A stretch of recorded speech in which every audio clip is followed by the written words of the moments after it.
So may I then say good morning, ladies and gentlemen, members of the media. Welcome to our post-cabinet media briefing. May I take this opportunity, since it's December 5, to say happy holidays to everybody. Hope you are looking forward to the Christmas season. It's the most wonderful time of the year, right?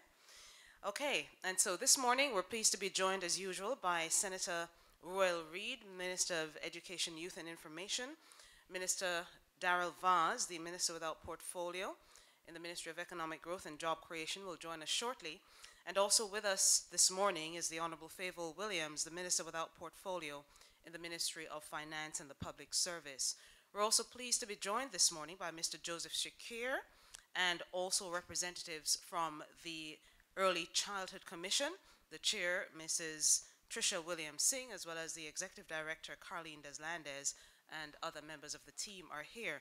Minister Vaz, of course, will join the ministers at the head table.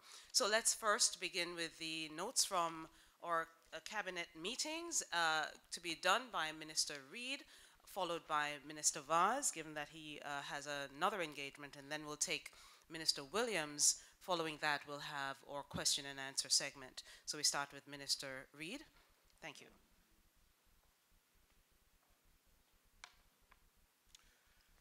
Thank you very much, Press Secretary, and good morning to everybody, and good to see the team members from Early Child Commission.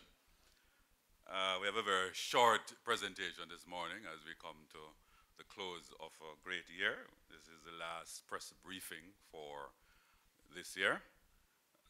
So the following decisions have been taken at Cabinet since the last time we met. Cabinet approved the Green Paper, the National Policy for the Reduction of Harmful Use of Alcohol. We were advised at Cabinet in a submission by the Minister of Health that alcohol is the most abused drug in Jamaica. In the Regional Status Report on Alcohol and Health in the Americas, Washington, D.C. 2015, Jamaica had the highest rate of male students in the Americas, 43.5% between the ages of 13 to 15, reporting to have been drunk at least once. Subsequent reports undertaken by the ministry, Student-Based School Health Survey on High Schools Alcohol Intake, and National Council on Drug Abuse, NCDA, National Drug Use Prevalence Survey 2016 on alcohol consumption in Jamaica, indicated the need for a comprehensive plan to effect change in this behavior. The Cabinet was advised of a proposal for a 15-year plan of implementation of policy measures focused on ensuring SDG 3, good health and well-being for all Jamaicans of all ages. This will be explored in the proposed Green Paper. Secondly, Supreme Court Easter Term Statistical Report. Cabinet was informed that with the hiring of a statistician by the Supreme Court since 2016, the tabling of reports reflecting activity with court systems has now become routine. The Easter report includes, for example, case activity across courts, notably new cases as well as cases disposed of, the average case clearance rate across the courts, the challenges relating to strict adherence to dates set for trial due to the high incidence of adjournments, and establishment of a court-wide target of a 95% trial and hearing date certainty over the next 6 years. It was noted that a backlog remains in some areas, in particular divorce cases, and efforts are being made for divorce and probate cases to be cleared within 4 months. And then there was the financial deepening agenda. Cabinet had been notified of plans which will see the development of significant areas of opportunities that could promote financial deepening and catalyze greater economic activity in Jamaica. This set of activities being undertaken has been built on the work being done under the Financial Inclusion Strategy and takes into account findings of the recently concluded Financial Sector Assessment Program, FSAP, conducted by the International Monetary Fund and the World Bank. There are near, medium, and long-term goals set for implementation of the Financial Deepening Strategy, which includes using technology to support accessibility to finance. There will be interagency approach inclusive of the Bank of Jamaica, Jamaica Stock Exchange, the Development Bank of Jamaica, and the Financial Services Commission. The Ministry of Finance will provide a more detailed review of this plan. And finally, the good news of the morning. We're happy to report that Cabinet has now agreed for the exemption of ECI practitioners to a number of fees.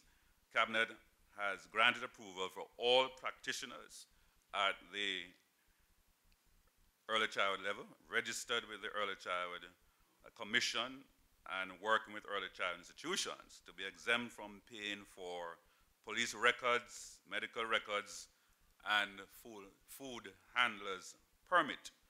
All three related ministries, which are the Ministries of Education, Youth, and Information, Ministry of National Security, and the Ministry of Health, will absorb the relevant fees in their budgets as needed. The Early Child Commission will monitor and verify only those approved practitioners to be exempted from payment. They will still be required, however, to get annual renewals to be fully compliant with the requisite legislation and to operate within the Commission's operational standards. Thank you.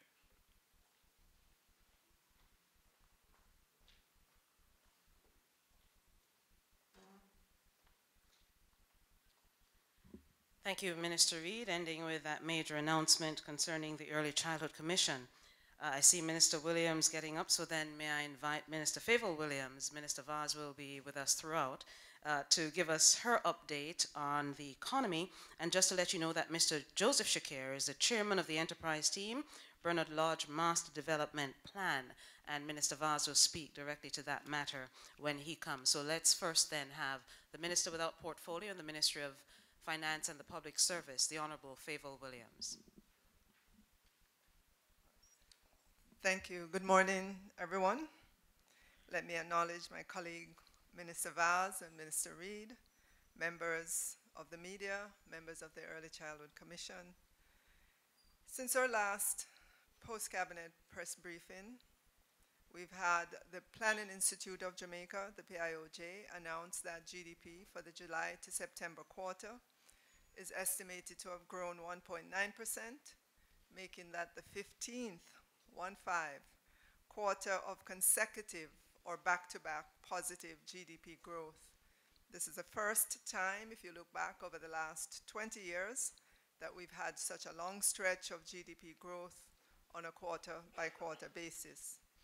In the services sector, hotel and restaurant and transport, storage and communications were the fastest growing industries at 2% and 1.4% respectively. In the goods producing sector, mining and quarrying was a star performer at 54% growth, followed by construction at 3%. The Statistical Institute of Jamaica, Statin, is expected to release the actual GDP figures for the July to September quarter on December 31st. Turning now to the financial sector, in its recently published Financial System Stability Assessment, or FSSA for short, report of the Jamaican financial sector, the IMF concluded that the financial sector has significantly expanded since their last assessment in 2006, some 12 years ago. The sector currently stands at about 180% of GDP and spans many activities including banking, insurance, pension fund management, and collective investment fund management. The IMF commended the authorities for the progress made in the implementation of the reform program since their last Financial System Stability Assessment report in 2006. The third and final item for this morning is that I want to say that among the recent events, there are many things to celebrate, and I've picked 3. Number 1, UNESCO's decision to add reggae music to its global heritage list, declaring it a treasure that must be safeguarded. Number 2, Dalton Harris winning on the X Factor show. And number 3, Caribbean Airlines turning a profit. It is very clear why we're celebrating reggae as a global treasure and fellow Jamaican Dalton Harris. For Caribbean Airlines, you have to go back in history to understand the celebration. You may recall Caribbean Airlines Limited, which was launched in 2007, was merged approximately 3 years later in 2010 with Jamaica's flagship airline, Air Jamaica. As a result, the government of Jamaica ended up owning approximately 16% of the combined entity, and the government of Trinidad and Tobago owning 84%. This year, first year in its history, Caribbean Airlines has turned a profit. 9 months of profitability totaled TT $96 million, or US $15.36 million. The airline has also made great strides and is now ranked 25th of 164 global airlines as of September 2018, and the ranking is done by the official aviation guide star ranking. I just want to end by saying one has to celebrate when an airline makes money. Looking ahead, upcoming releases for this month, we'll have the Consumer Price Index and the Producer Price Index later in this month. So happy holidays, everyone.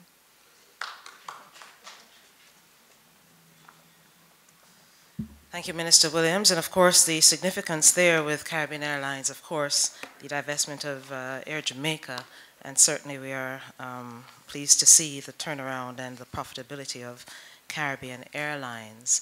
I heard some people, Minister, under their breath saying, but Minister, the biggest news of the week you haven't said anything about, which is the Manning and the Costa Cup winners. I can't say the names lest I be stoned, but congratulations to the respective winners of both cups. Minister, I can't say that. As minister, really, your team didn't go too far this year, did they? Minister for all schools. Of all schools, indeed, indeed. But your main affinities. All right, you are the minister of all schools. All right, let's stop that one lest I get in trouble. All right, and so our final speaker this morning is the Minister without portfolio in the Ministry of Economic Growth and Job Creation, the Honorable Darrell Vaz. He'll be speaking about the Enterprise Team, Bernard Lodge Master Development Plan. And of course, ladies and gentlemen, you do know that the ban on plastics in particular will begin in just under a month. So Minister Vaz will certainly give us an update on both matters and others. Minister Vaz. Thank you very much.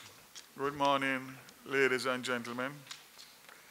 As usual, they always say you save the best for last.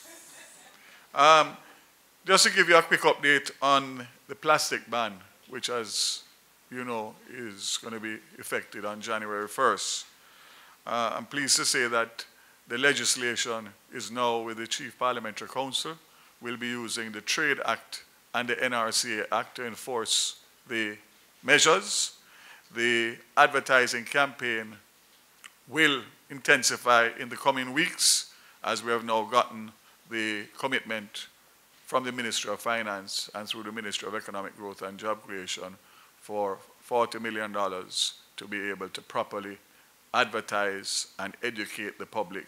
And that will be ongoing into January, and then after that, we continue to have town hall meetings, which will continue throughout the month of December into the Christmas, to make sure and try and sensitize community by community, and to indicate that there's quite a bit of support coming from private sector companies in terms of their offer to distribute bags, environmentally friendly bags, which you will also hear more about in the coming days through the advertising campaign. So we are looking forward to that, and most importantly, we're looking forward to the cooperation. And of course, remember that each person can play their part in making sure that we have a better environment. So for that, you will hear more as the weeks go by. But everything is on track for January 1st. There are some issues that have come up through individual companies that are being dealt with on an individual basis, and all of that will be sorted out. I'm here today again to speak about the Bernard Lodge Master Plan. You'll recall, ladies and gentlemen, that Prime Minister himself had a meeting with stakeholders some months ago in relation to announcing the Bernard Lodge Master Plan. And since then, an enterprise team has been named by me, which consists of Mr. Joseph Shakir, attorney at law and chairman of SCJ Holdings Limited, who will be chairing the enterprise team. Martin Addington, a planner who was critical in the original master plan that was passed by cabinet. Mr. Desmond Young, a civil engineer. Mr. Wayne Strawn, a chartered accountant. Mr. Maurice Jones, a civil engineer. And Mr. Frederick Moore, also an engineer. These are private persons who are going to assist the government agencies with the finalization of this master plan and also the implementation. So just to refresh the memories, the master plan consists of 4,677 acres. I think we still like to speak in acres in layman's terms. And in that, it will have an agriculture component, detached housing component, townhouse units, mixed-use utilities, commercial, light industrial, open space, which we know now as green space, and most importantly, social services. There's a map and a layout which will be handed out in short order so that you can have an idea of the locations of which the master plan takes in. The master plan is, as I said, 4,677 acres out of tens of thousands of acres in the St. Catherine Plains, most of which have remained idle for some time. While they remain idle and out of agricultural use, you have a major issue in terms of squatting, in terms of garbage dumping, in terms of sand mining, all of which are a major threat to the people, to the communities, to the environment, and most importantly, the aquifer. So the enterprise team mandate and terms of reference has been outlined to them, and they have been assiduously working from March of this year. So far, ladies and gentlemen, they have held 9 meetings since being appointed. And all of these meetings are in conjunction with the government agencies, National Water Commission, WRA, Water Resource Authority, NWA, and several other government entities. The infrastructure, and I want everybody to listen very carefully, the infrastructure is not only about what is required for the new Bernard Lodge master plan. It is going to take into consideration the many legacy issues in terms of infrastructure which have faced the people of Portmore and the surrounding communities. That has already started, and the plan that is going to be implemented will deal and accommodate all of the legacy issues in relation to drainage, water, sewage, and roads, which are the major cry of the people of Portmore and the surrounding communities. So the next question is, how will this be funded? This will be funded in conjunction with the state agencies and their budgetary allocations going forward. Special presentation for this particular project will be made through the various ministries. It will be funded with the help of the National Housing Trust, who has major interest in that area. It also will be funded from part proceeds of the sales of the land that will be divested by government as well as an infrastructure cess. So what I'm saying, ladies and gentlemen, today is this is not something that is not properly planned and is going to be properly executed. We already have here an EIA done by NEPA for the entire area. I already have here a brief from the Water Commission in relation to existing water and sewage issues that are being undertaken as we speak, as well as a comprehensive list of the upgrades that will be required to take place in the new Bernard Lodge Master Plan. I want to also say, ladies and gentlemen, that there has been utterances by various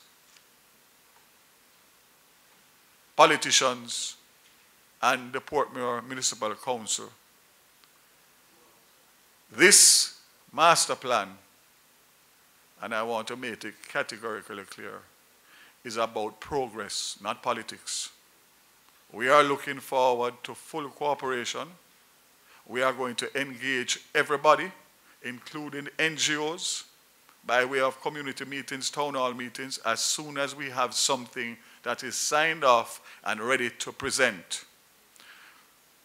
As of today, the Portmore Municipal Council, who to date has not been in touch since the original announcement of this master plan, certainly with me and certainly with SCJ, will be invited to name someone from the Portmore Municipal Council to come in to be able to be advised as to what is happening. Also, the Member of Parliaments and the entire area will be kept abreast because we are going to be having quarterly briefings in relation to the progress and the implementation of this project.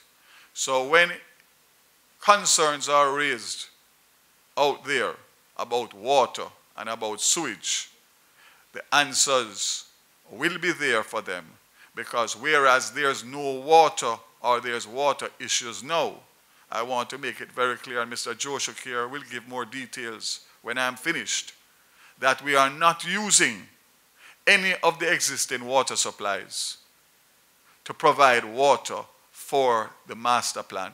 And none of them within Portmore. We are using an entire new source, which will be the Rio Cobre. So again, I want to make it clear that I prefer people to make statements from an informed position rather than an alarmist position. The final thing that I would like to say in relation to this is that this is a holistic approach, because while we are developing a new area for housing and other industrial solutions, the Ministry of Agriculture and Fisheries through the SCJ are tirelessly working to get the idle agricultural land into production.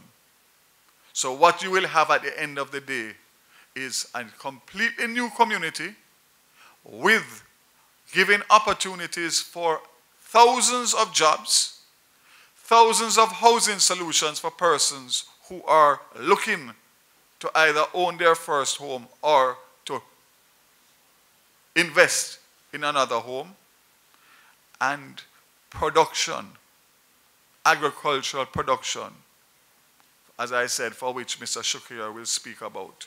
So at the end of the day, what you will have is maximum utilization of the land that has remained idle for decades, thousands upon thousands of acres of land.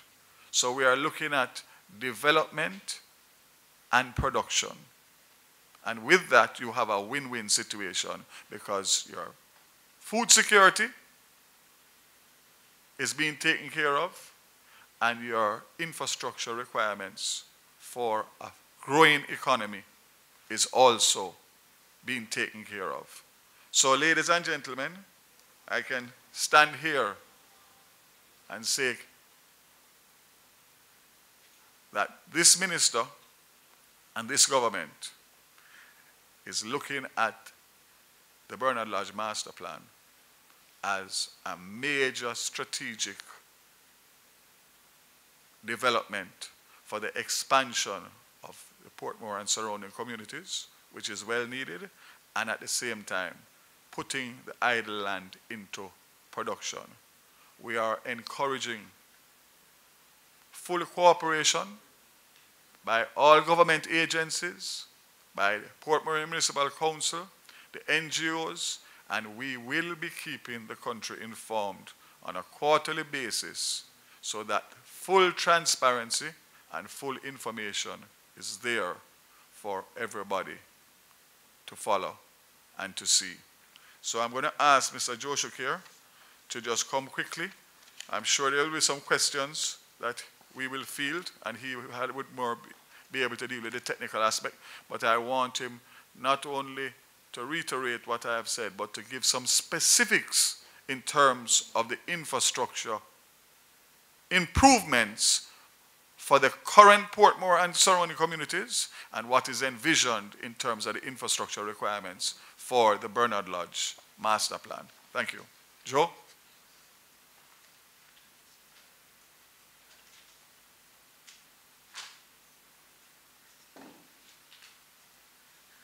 Morning, my friends. As Minister Vaz pointed out, Cabinet approved in March this development plan for the Greater Bernard Lodge area. It is a development plan, but it's also a development manual, which sets out the standards that will be applied to any development in the area. Enterprise team has been appointed. We have had 9 meetings. We have focused in those 9 meetings almost entirely on the required infrastructure. It's no secret that there are serious infrastructure challenges in the Greater Portmore area, and we intend to address not only the needs of the new communities that will be established, but the needs of the existing communities. So let us start with the provision of drinking water. The National Water Commission is about to commence construction of a second treatment facility on the Rio Cobre River. It will produce 15 million gallons of potable water on a daily basis. Now, there are 2 existing trunk lines that carry water into Portmore. As we speak, the NWC is already expanding one of the existing lines to increase its capacity to the Portmore area. In addition, a new line will be built into the development area. So no water will be taken from the alluvial aquifer. Secondly, sewerage. There will be a phase 2, a second phase, in the 3rd cluster of the treatment facility that exists. As we speak, the NWC is constructing a first phase, which will accommodate some of the existing requirements of the Greater Portmore area, as well as a new development that is under construction. We will build a second phase, which will accommodate all the sewage coming from the development area and meet the remaining unsatisfied needs of the Greater Metropolitan region.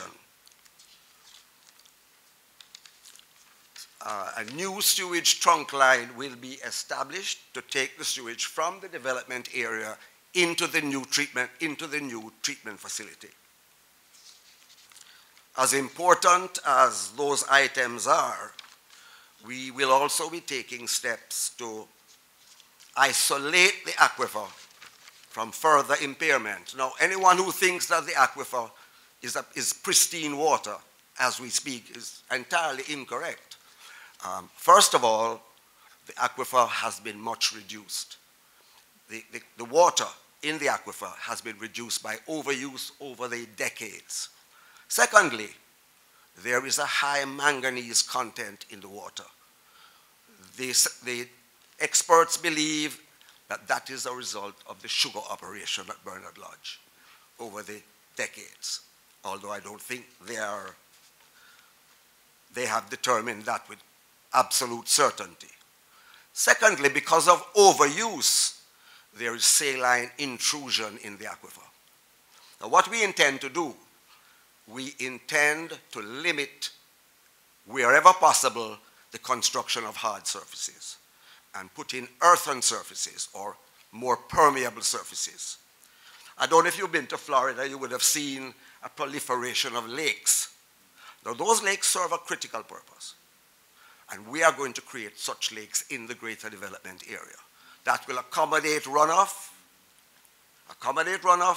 and increase infiltration, thereby recharging the aquifer. And of course, the lakes can be used for recreation. Existing wells on the aquifer will be protected by hedges that will be created around them, setbacks, as will existing springs. So there will be more monitoring of the aquifer and concrete steps taken to protect it. Waste management. We are introducing closed underground garbage silos throughout the development. We are promoting recycling through the provision of separation bins. And we are developing closed sewage systems to prevent contamination of the aquifer. Drainage, a new and expanded set of earthen drains will be constructed in the development area. Earthen drains, for the reason I told you before. Earthen drains will increase infiltration into the aquifer and recharge the aquifer. And they will, of course, lead to the detention ponds that will be created. Finally, and as important, is the road network. The National Works Agency has already completed the expansion, the rehabilitation of George Lee Boulevard. The Port Henderson Road, Naggerhead to Bayside, is presently under construction. Grange Lane, which is Municipal Boulevard to Passage Fort, will be dualized, and additional traffic signals to facilitate pedestrian crossing and all junctions operating safely and efficiently, as well as install new sidewalks. The Dunbeholden Road will be dualized and traffic signals will be added. The Passage Fort to Dyke Road intersection will be signalized and widened, and this should increase safety and performance of the junction by 35%. And finally, the Bernard Lodge Main Road. There'll be general rehabilitation and improved traffic management, particularly where it meets Lakes Penn and Port Henderson. This will increase capacity, traffic capacity, and reduce travel times by 0.25%. Sorry, by 25%. In addition, a new corridor, a 4-kilometer corridor, will be built from the Dunbeholden Road. It will traverse the development area into the new town that will be created. So while we start on the journey to create this model community, which we hope will be a prototype for future development in the country, in my capacity as SCJ chairman, I can tell you that we have not been idle with the government's agricultural lands. We are looking at the moment, we in fact have received project proposals, many of which have been accepted, for the expansion of the Sea Caribbean Broilers Imagination Farm. They will add a further 1330 acres, which is 1,330 acres, They will have a food processing facility and will increase the acreage in sweet corn, Sea Island cotton, Scotch bonnet pepper, and light crops. Denton Farms Limited will develop 200 acres in the mid-Clarendon area for the growing of onions, potatoes, peppers, and other agricultural produce. An Israeli investor will plow $5 million into a high-tech agricultural development at Innswood. And the government is favorably considering the construction of the first bamboo pulp mill in the Western Hemisphere. Bamboo pulp will be exported primarily for tissue, toilet and bathroom tissue, domestic towels, napkins, facial tissues, and diapers. This will involve an investment of $130 million, and ground is expected to be broken in the second quarter of next calendar year. So we are well on the way, looking at both development as well as agricultural activities. Let me make one final observation. In case it is thought that the master plan is entirely a development master plan for housing and factories, etc., half of the master plan is dedicated to agricultural activities. Thank you, my friend.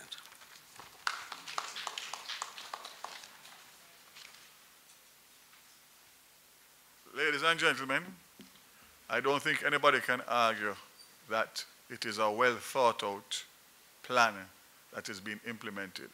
But you know, I can't conclude without just giving you some more information. We are always accused in recent times of taking the previous administration's ideas and projects and implementing them and taking credit for them. Well, you know, it's so ironic that this all came about because of the sale of 356 acres of agricultural land that was changed in the Dumby holding area in 2015. The difference is the same people who are complaining about no water and no proper planning, etc., sold the land to a developer and made no provisions for infrastructure. So, as a result of that, coming into office, we have had to deal with that to make sure that sewage and water is available for those 2,000 houses. And we have built on it by not divesting any more land individually, piecemeal. The cabinet, through the Prime Minister, said, before any further land is divested, I want to see a master plan. And hence, why we are here today to announce what the enterprise team has been able to do so far. So, you know, ladies and gentlemen, I only know how to talk one way and it's straight. The hypocrisy is what I can't deal with. We need to put aside the politics so that we can get progress and prosperity for every single Jamaican throughout the length and breadth of Jamaica. And that is what this minister and this government is intent on doing. Thank you very much.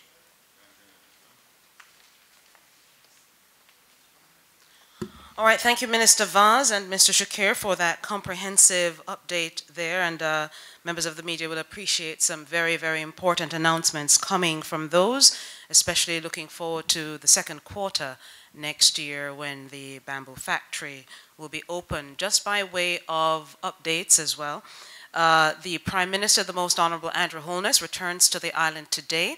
You would recall that he left the island on November 26 for a very, very detailed working visit to the International Monetary Fund in Washington, United States. He was specially invited as well as chairman of CARICOM to the G20 summit in Buenos Aires, Argentina. And of course, for the last 2 days, he's been chairing the special meeting, the 18th special meeting of CARICOM heads of government in Port of Spain, Trinidad, on the CSME in particular.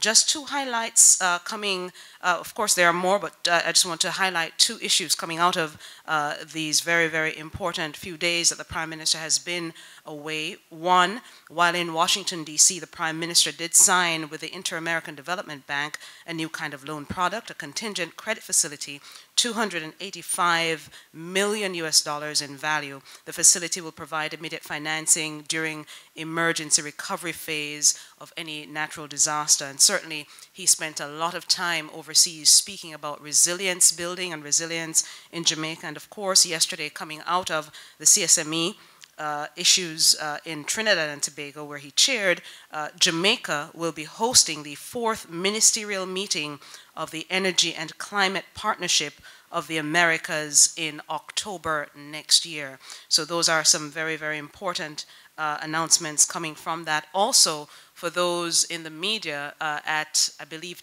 8:30 last night, it would have been 9:30 Trinidad time, there was a press conference with the Prime Minister and 3 of his regional colleagues speaking about the outcomes from the meeting in Port of Spain over the last 2 days. And so now, ladies and gentlemen, may I invite you then to pose your questions to the ministers here, and of course, if I can chime in with any assistance, I will certainly do so. Again, we ask that you raise your hand, wait to be identified. We have a microphone that we'll offer to you, and then we ask you to state your name, your media entity, and of course, ask your questions. No hand going up yet. All right, I see one in a pink shirt. Good morning, Dwayne. Thank you. Dwayne Anderson. I'm sorry, we're not hearing. Can you ensure the mic is on, Dwayne? Is it? All right, let's try again. Dwayne Anderson, TVJ News. Wonderful, thank you. Good morning, Dwayne. It's the final post-cabinet press briefing, so there might be a few questions, and since I'm the only one here, I might... We're here for you. Good. Yeah. I'm pretty sure all the ministers are aware of the Auditor General's report. Some of the comments being made, persons find it quite frankly nauseating. First question to Mrs. Williams. You are currently in negotiations with the Police Federation. They're asking for more money. Here we're looking at this report where millions of taxpayer dollars were wasted. How will these negotiations progress when they come to you and ask for more money? How will you reconcile this? Thank you for the question, Dwayne. The first thing is that the Minister will respond, but I think it's unfortunate that you're conflating two issues. One, I think the negotiations with the police force can stand on its own, and two, the issues concerning Petrodam as well will stand on its own. Recall that the Prime Minister, this matter certainly has been decisively handled by the Prime Minister since July this year. He was the one who called in the Auditor General, and may I use this opportunity to thank the Auditor General for her comprehensive report on the matter. So I think okay. Where you want to go is to ask for that update. Let me make Hold on one for second, Dwayne. So you may want to just ask for the update on that, and then we can deal with the report of the Auditor General separately. But to conflate it, I don't think would be fair in the minds of persons. All right, just before the minister comes up, let Yes. me make the bridge for you. The sign and that it sends is that the persons who are And we leading... can speak about the signs. Right, Yes. the persons who are leading are not willing to make the same kind of sacrifices that you're asking the men and women, say, of the police force to make. So let's deal with the Police Federation negotiations first in terms of Minister giving an update, and then we can come to the other issues. All right? Minister? Thank you. The update is pretty brief. You heard the Minister, I think a day or so ago, on radio saying that the negotiations are still underway. We've been drilling down deeper and deeper to try to get to a resolution as quickly as we can. We acknowledge it's been outstanding for a while, but I can tell you that there have been several meetings within the last week and a half, and it's with, we're just earnestly discussing all the matters that have been presented, hopefully to reach to a settlement that's agreeable to both sides, but also fiscally responsible within the context of the budget. Thanks. So, Dwayne, in terms of how you juxtaposed your question, there are two things I want to bring to your attention. One, the various statements that Prime Minister Holness made in Parliament concerning this particular matter with Petrojam. I would invite you in particular to look back at the statement made by the Prime Minister on July 11 in Parliament, where he did make some very definitive decisions concerning accountability frameworks, especially as it relates to Petrojam. One of the things that I found coming into government, Dwayne, is that there are several layers of leadership, and of course the political directorate will have to take ultimate responsibility for the governance of the government, so to speak. But in terms of conflating the role of ministers, ministries, and public bodies that also answer to a board that also would have a second-tier leadership that would go through, I think we need to spend some time in terms of understanding exactly how those work as well. Yes. Right. I totally understand you saying I'm juxtaposing, but you do appreciate the signs that these send. Okay, this question is for the Minister of Information. Minister, the Prime Minister is still in charge of the Ministry of Energy, yes? Yes, he is. It falls under the office of the Prime Right. What Minister. plans are there to appoint someone, a minister soon, to direct the affairs? Well, Minister sits in cabinet, but as press secretary, I can tell you, Dwayne, that the purview of appointing a minister rests solely with the Prime Minister. He has committed to, in the past, and remains committed to, ensuring that the issues with Petrojam are decisively handled. You would have noticed that even prior to the Auditor General's report, issues of the governance framework, he ensured that those were changed. The management structure certainly has been amended at the Petroleum Corporation, I beg your pardon, Petrojam, and also the board has entirely been changed. In terms of a minister and the appointment of a minister, those matters will be dealt with by the Prime Minister. And he's indicated a timeline for when? He will indicate the timeline when he is ready to indicate that timeline. You're fielding most of the questions. Can you in any way address how, I imagine the report would have gone to the cabinet ministers. Can they indicate what explanation could be given for why about 500,000 barrels amounting to billions of dollars could have gone, cannot be accounted for? Dwayne, I'm being advised that the cabinet meetings so far has not yet addressed that particular matter. Certainly I expect that they will look at it in short order. It was just tabled yesterday, in fact, in Parliament. Okay. Minister, obviously, Minister of Information, the lady, she's doing a fabulous job fielding all the questions, but I'm pretty sure members of the public would like to get a cabinet response on the matter. So please. Tell us which particular matter. Right. The minister, the former minister, is basically been removed from the position. Some $2 million was said to have been spent on a party for him. He's saying he will be, right, he'll be. Sorry, Dwayne, could you restate that question for me? Right. I really want for the Minister of Information to basically say even at least what you said about how is the public supposed to reconcile with billions of dollars not being accounted for? Not being accounted for? Cannot be accounted for as a result of that 500,000 barrels of oil. Cannot be accounted for. I'd want somebody from the ministry to speak on that. You don't need anybody from the ministry. Not the ministry, our cabinet Prime member. Minister is the minister responsible. The Prime Minister has taken several steps and continues. He has said that he will announce a new minister in short order. And let me just remind you that the billions of dollars in question is over a 5-year period, not a 2.5-year period. So it's a systemic problem that will be dealt with as everything else is being dealt with as it relates to Petrojam under the leadership of the Most Honorable Andrew Holness. All right, let me put it out there first, Dwayne. Is there anyone else with a question that would like to ask at this time? Well, Dwayne, look at that. You have a colleague here, this time in blue, to ask a question. Yes. Morning, Gavin Riley from Jamaica today. Good morning, Mr. Riley. I would like to field a question to Minister Williams. Sure. Yes. To get an update on the inflation, so as it stands in December.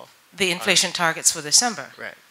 Are those out? He wanted to get an update on the inflation target for December. All right, sure, Gavin. Hang on one second. Those figures are not out yet. No, those figures will be released later in December. Yeah. All right, so sorry. Dwayne, I'll come back to you. Yes. Yes. Yes, Minister Vaz, but you do appreciate that your explanation just now is basically pointing fingers, and that is not what yourself and the Prime Minister and the other parliamentarians and politicians, when they came into government, promised us as Jamaicans. They promised us transformational leadership. Now, you cannot be pointing that this happened, three years of it happened under the PNP, while only 2 years of it happened under the JLP. So, Dwayne, first of all, as Minister comes, let me be very clear. There is no finger pointing by the government or the administration. There is no excuse being offered either. The fact is that the Prime Minister called in the Auditor General to do a comprehensive review of what is happening at Petrojam. The issues of transparency are clear, and I'm sure that once the Prime Minister returns, he will go through the report with a fine-tooth comb to ensure that any decisions arising from the report is one transparent and fair to all concerned. Minister? Thank you, Naomi. Yes, Dan, I just want to echo those sentiments, because we're not hiding. I mean, this government stands tall and we face whatever issues that are brought before us. All we're saying respectfully is that the report you're alluding to was just tabled yesterday. Prime Minister commissioned the report, and he's now going to be privy to the report, and we will act based on the recommendations that are so contained in terms of the remedies. And as has been alluded, we have been very proactive in terms of addressing some of the systemic issues that we have inherited.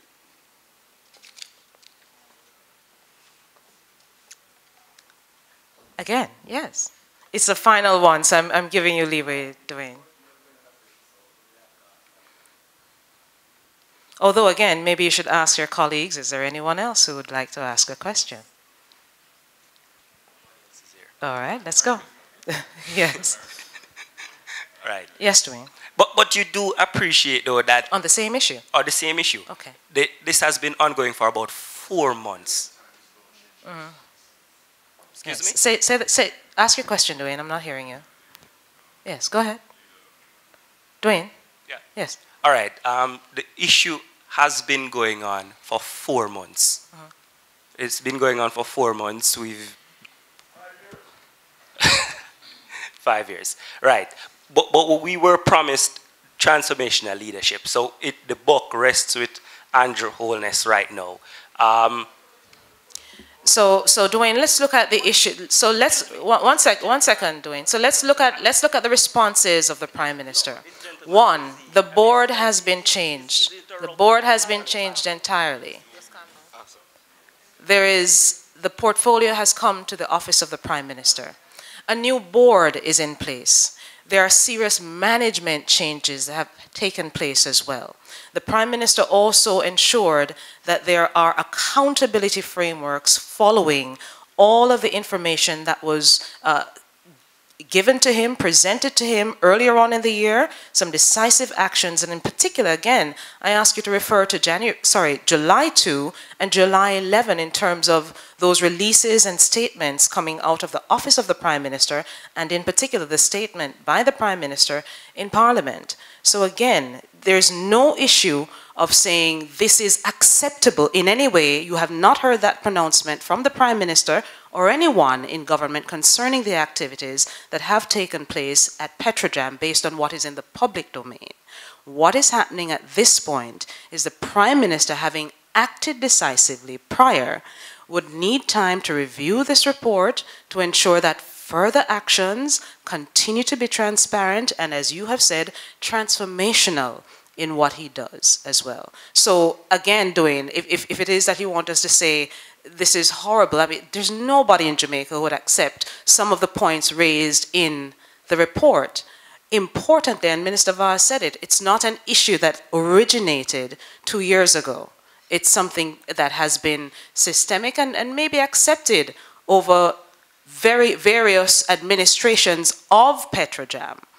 So again, I would urge you to allow the government a little time to fully digest and then to fully come to you with the information. And again, too, the Prime Minister has said in previous press briefings that he will be making some announcements concerning what would be happening going further at Petrojam.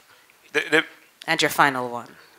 The Minister of Information and Minister Vaz, I'd imagine, have the ear of the Prime Minister. He had appointed a businessman, I believe it may be Chris Zaka, to oversee... the enterprise team, exactly. Correct, yes. And it's been about, let's say, 3-4 months. What kind of developments can you share with us in terms of the future of Petrojam? The Prime Minister, in one of his pronouncements, said that we would really have to look at the future of Petrojam. What can he tell us about that? What can we get about that? So that's part of the mandate too, Dwayne. And again, I'm speaking a lot because the developments in terms of the reporting, it's not been finalized. And certainly once the enterprise team comes back with the report, you'd be the first to know. Of course, you know that the divestment is also taking place, and it's at a very delicate stage. The Minister of Foreign Affairs is leading that team to deal with the divestment. And those are issues that are already in the public domain. What now needs to happen is for all the information to come together and for decisive action to be taken. As yet, that is not where we are. Minister? Yeah, since you raised it, I just want the public also to be mindful of some of the challenge that Petrojam itself has encountered because of the ownership structure between the Venezuelans and the Jamaican authorities.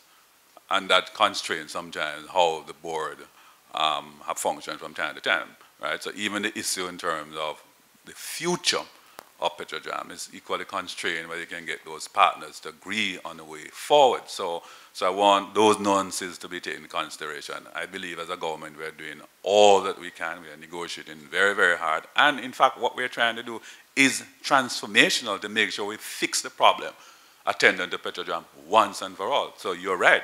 We as a government, this government, believes in strong, bold, and transformational leadership. And we can assure the public that this matter is going to be dealt with properly and to the satisfaction of all concerned.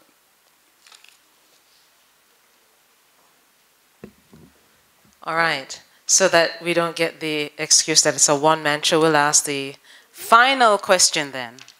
To be very fair to you, we'll have Dwayne pose his final question since there is no one else here from the media who would like to pose a question. Your final question then, Dwayne. All right, I'll ask a final question. Yes, about not in 3 parts, in one part. Okay, first of all, as it relates to reggae music, just last year, I believe, or 2016, Unesco had designated the Blue Mountains. Yes, heritage site, right?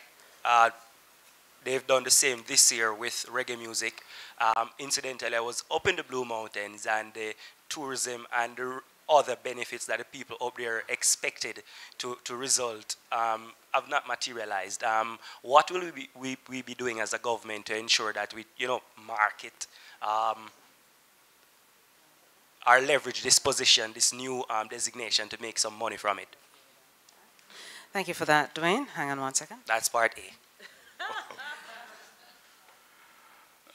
I mean, it is noted, and it's certainly that's part of our cultural heritage and what you could frame as our cultural tourism.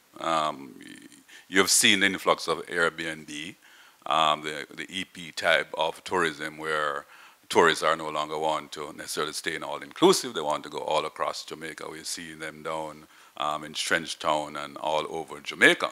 So I believe that along with that ministry and Ministry of Tourism, we are going to certainly work to make sure we can maximize these potentials. So it's a work in progress. So we are happy for the announcement, and it further empowers us to work with our different communities because we have to strengthen community tourism and make sure that all Jamaicans benefit from the tourism product. All right, thank you, Minister. I think Minister Vaz wants to chime in. I think the environmental part as well. Just to give you a quick update, because part of it is in my constituency. The Buff Bay to Papine route is one of the most scenic routes in Jamaica, and it's very, very seldom traveled because, obviously, of the road conditions over the years. Both myself and MP Juliet Honis, starting from even before when Damon Crawford was a member of Parliament, worked with the TF, the NWA, to see how we could get that corridor fixed. There's a number of breakaways, number of problems on it. So far, we have gone probably about 50 to 60% of the entire route, starting from Buff Bay up to Newcastle, which is where my border is, and then down to Papine. When you leave Papine to Red Light, it is completely paved. The part from Red Light up to Newcastle is the remaining part, and then from there to section and down to Buff Bay. The balance of it, I've made representation to the National Works Agency through the Prime Minister to try and get it in next financial year. But I can tell you categorically that the amount of increase in tourists and tourist-related activities up there is unprecedented. Bird watching, you name it. Bed and breakfast, Airbnb, the whole 9 yards. So it's a corridor that is very, very, very scenic. There's other tributary roads that go up to Sincona, etc., that are in need of major repairs, but it is something that we are working with the Tourism Enhancement Fund, TDPCO, and the other government agencies to see how we can open up those areas. There is on the table for discussion the possibility of a grant out of China based on my visit to China for a substantial amount, up to $100 million US, which we are also working with Minister Shaw and the Ministry of Finance to see if we can bring that to fruition, because if we do, it means that we would open up the entire area for further coffee production and, of course, tourism and other related. So it is something that we are working on seriously, and I have a personal interest in it because, obviously, it affects part of my constituency.